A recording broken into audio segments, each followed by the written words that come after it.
اپنے عادات اور اطوار کو سنوار لو. یہ اللہ نے ہمیں بھی مہلت دی ہوئی ہے. یہ الگ بات ہے تھوڑی سی تکلیف ہو تو ہم کہتے ہیں کہ جی مسلمانوں پر یہ ہے. تو ہم مسلمان اگر ہم اپنی عادات پر، اپنے کریکٹر پر، اپنی سیرت پر غور کریں تو ہم میں سے ہر ایک یہ کہے گا کہ میرے مالک تیرا فضل ہے، ورنہ میں زندہ رہنے کے بھی قابل نہیں ہوں. تو اللہ فرماتا ہے پھر مہلت نہیں دی جائے گی. اب تیسری بات کیا تھی کہ فرشتے کو ہی نبی بنا کے بھیج دیا جائے. محمد رسول اللہ صلی اللہ علیہ وسلم تو ہمارے جیسے بشر ہیں. یہاں ایک مسئلہ عرض کر دوں، نبی اکرم صلی اللہ علیہ وسلم بشر ہیں. نبی اکرم صلی اللہ علیہ وسلم انسان ہیں. جو آقا صلی اللہ علیہ وسلم کی بشریت کا انکار کرے نا وہ کافر ہے. وہ کون ہے؟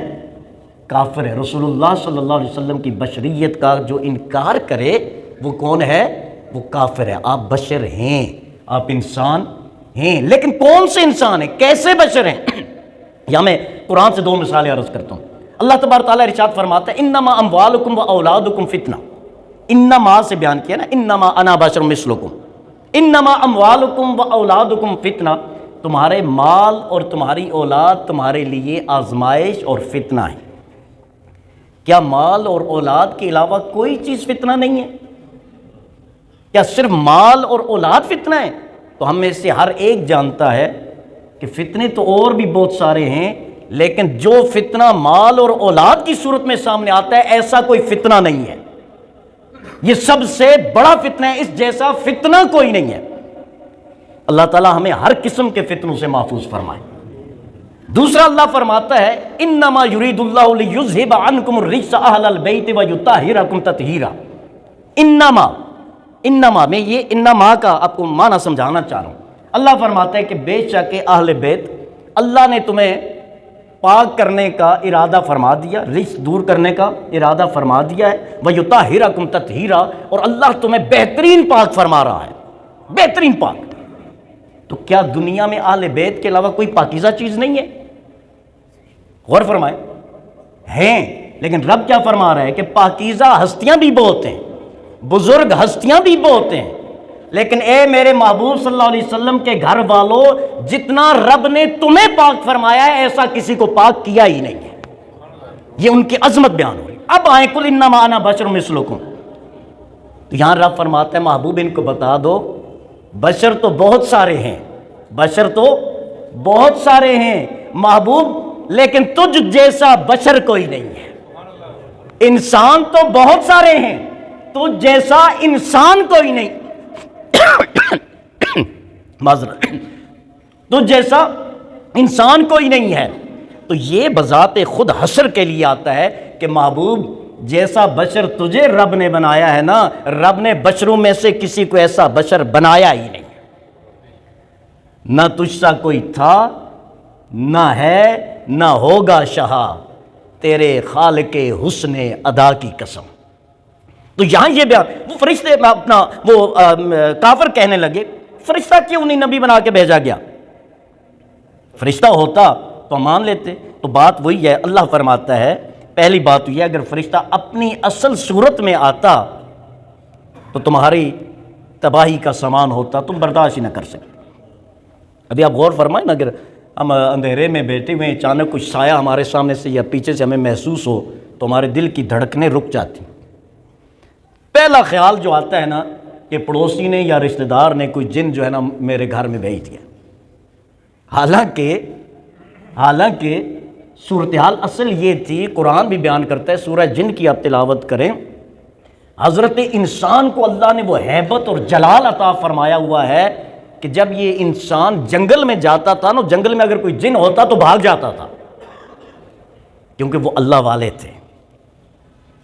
جو اللہ والے ہوتے ہیں نا ان کے سامنے اللہ کے سوا کسی اور کی کوئی پاور اور طاقت نہیں ہوتی. وہ صرف رب کے سامنے جھکتے ہیں، رب سے ڈرتے ہیں، باقی کسی سے نہیں ڈرتے. اور مسلمانوں، اس سے بڑھ کے ہمیں تسلی کے لیے اور کیا چاہیے کہ ہمیں یہ یقین ہے کہ جب تک موت آتی نہیں ہم مر نہیں سکتے، اور جب موت آ گئی تو ہم بچ نہیں سکتے. پھر ڈرنا کس بات کا؟ پھر خوف کس بات کا؟ ہاں، پھر خوف یہ کریں کہ مر گئے اور گناہ کی حالت میں رب کی بارگاہ میں پیش ہوئے تو کیا بنے گا. پوائنٹ یہ ہے سوچنے والا لیکن ہم کیا زندگی بچانے کے چکر میں لگے ہوئے جو کبھی بچ ہی نہیں سکتی. اور زندگی کی حقیقت کیا ہے؟ زندگی کی ایک حقیقت ہے، یاد رکھ لیں. زندگی کی صرف ایک حقیقت ہے اور وہ موت ہے. زندگی کی ایک حقیقت ہے اور وہ کیا ہے؟ وہ موت ہے. اب ہم موت سے تو ڈرتے ہیں، مرنے کے بعد حساب کتاب جو ہوگا اس کا ہمیں آئیڈیا اور خوف ہی نہیں ہے. اللہ تعالی ہمیں آخرت کا خوف عطا فرمائے. تو انہوں نے یہ کہا کہ نبی بنانا ہے تو ایک فرشتے کو بنا دیتے، ہم بھی مان لیتے. اللہ فرماتا ہے اگر ایسا ہوتا تو پہلی صورت تو وہی ہے کہ اس کی ہیبت اور جلال کی وجہ سے تمہارا کام ہو جانا تھا. اور دوسری بات یہ ہے کہ اگر فرشتہ میں انسان کی صورت میں بھیجتا، اللہ فرما رہا ہے وَلَوْ جَعَلْنَاهُ مَلَكًا، اگر ہم فرشتے کو نبی بناتے لَجَعَلْنَاهُ رَجُلًا، تو ہم اسے انسان کی صورت میں تمہارے سامنے بھیجتے. اور جب انسان کی صورت میں فرشتہ آتا تو پھر تمہارے اوپر وہی شبہ آ جاتا جس کا بھی اظہار کر رہے. آپ جانتے ہیں نا حضرت جبریل علیہ السلام حضرت دحیہ کلبی کی صورت میں آقا کی بارگاہ میں حاضر ہوتے تھے. حضرت دحیہ کلبی رضی اللہ تعالیٰ عنہ صحابی رسول، ان کی صورت میں کبھی کبھی تشریف فرما ہوتے تھے. لیکن اگر وہ اپنی صورت میں آتے، اور آپ جانتے نبی اکرم صلی اللہ علیہ وسلم نے ارشاد فرمایا، حدیث شریف ہے، حضرت جابر رضی اللہ تعالیٰ عنہ اس کے راوی، بخاری اور مسلم کی حدیث مبارکہ ہے کہ جاڑے سخت سردی کا موسم ہوتا تھا اور آقا کریم صلی اللہ علیہ وسلم پر جب وحی کا نزول ہوتا تو آپ کا چہرہ اقدس پسینے سے شرابور ہو جاتا تھا. پسینے سے شرابور ہو جاتا تھا سخت سردی اور جاڑے میں. تو اگر وہ فرشتہ سامنے آئے اور میرے اور آپ کے سامنے آ جائے تو پھر حالت کیا ہوگی اندازہ کر سکتے. اور اگر اس فرشتے کو انسان کی صورت میں اللہ فرماتے ہم نازل کر دیتے، نبی بنا کے بھیج دیتے، تو آپ نے پھر کہنا تھا یہ تو انسان دکھ رہا ہے بھائی، ہمیں فرشتہ چاہیے. جس طرح ہم جو ہے نا اپنے علاوہ سب کچھ سمجھتے ہیں، بلکہ چاہت ہوتی ہے ہماری میں جو کرتا ہوں ٹھیک، باقی سب کچھ صحیح ہونا چاہیے. مجھے جھوٹا بھی پسند نہیں، فراڈیا بھی پسند نہیں، بے ایمان بھی پسند نہیں، رشوت خور بھی پسند نہیں، سود خور بھی پسند نہیں، پلاٹوں پہ قبضے کرنے والا بھی پسند نہیں، دوسرے کے گھر اپنے نام لکھوانے والا بھی پسند نہیں. لیکن میں اگر یہ سب کچھ بھی کرتا ہوں نا، یہ مجھے پسند ہے. تو خود ہم جب تک اپنے آپ کو انفرادی طور پہ چینج نہیں کریں گے، معاشرہ کبھی چینج نہیں ہو سکتا. اب ہماری نظر چونکہ بالکل آگے جاتی ہے نا، سامنے جاتی ہے، دوسرے پہ پڑتی ہے. یہاں جب ہم جھکتے، ہمیں جھکنا پڑتا ہے اپنے آپ کو دیکھنے کے لیے، اور ہم گردن نیچے کرنے کو تیار ہے.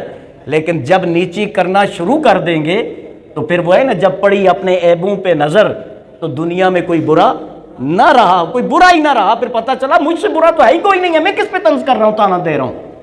تو یہ ان یہود و نصارہ کے بارے میں اللہ نے فرمایا کہ جب بات اصل قبول نہ کرنی ہو نا، جب حق کو تسلیم نہ کرنا ہو تو پھر کیا کیا جاتا ہے؟ پھر بہانے تراشے جاتے ہیں. پھر جو بھی بہانہ مل سکتا ہے وہ پھر جتنا بڑا بے ایمان ہوگا اتنے بڑے بہانے کرے گا، جتنا بڑا بدتینت ہوگا اتنے بڑے بہانے لے کے سامنے آئے گا. جو چھوٹا ہوگا وہ پھنس جاتا ہے، جو ایکسپرٹ ہوتا ہے وہ اپنے بہانوں اور چالوں میں بھی نکل جاتا ہے. لیکن یاد رکھنا وَمَكَرُوا وَمَكَرَ اللَّهُ وَاللَّهُ خَيْرُ الْمَاكِرِينَ. ایک چالیں دنیا والوں کی اور ایک خفیہ تدبیریں ہیں میرے رب کی. تو اللہ فرماتا ہے سب سے بہترین خفیہ تدبیر تمہارا رب کرنے والا ہے. اور اس میں ہمارے لیے جو لیسن ہے وہ دو ہے. پہلی بات یہ ہے کہ حق بات کو تسلیم کرنے میں چون چرا نہیں کرنی چاہیے. ایک ہوتا ہے حق کا انکار اور ایک ہوتا ہے عمل. اگر عمل نہ کر سکا گناہ ہے لیکن معافی کے چانسز موجود ہیں، اور اگر حق کا انکار کیا تو بندہ دائرہ اسلام سے ہی نکل جاتا ہے. پہلی بات. اور دوسرا لیسن ہمیں یہ ہے کہ ہم دوسروں کو برا کہنے کے بجائے پہلے اپنا تجزیہ کر لیں. اور تیسرا جو ہے ہمیں سبق اور لیسن آج کی آیات سے یہ ملتا ہے کہ دوسروں کے عیب ڈھونڈنے کے بجائے اپنے عیبوں پہ نظر ڈالنے، تو انشاءاللہ ہمیں بہت سارا اطمینان نصیب ہوگا. اللہ تعالیٰ ہم سب کامیاب ناصر.